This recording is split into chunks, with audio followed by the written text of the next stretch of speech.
Hello! In this video I will show you how to install Chat GPT Widget on LENOVO Tab M11. So you have to start with opening your Google Play Store, then click on search bar and type in Wally AI and click search.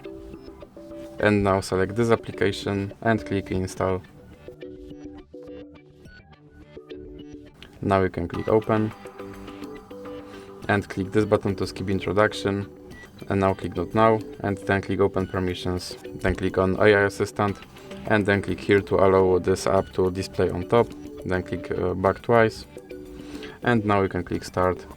And as you can see, here is your Chat GPT widget, and you can open him and tell him to do something.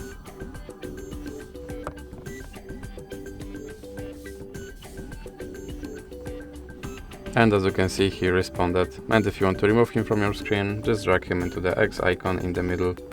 So that's it for this video. If you liked it, please remember to leave a like and subscribe.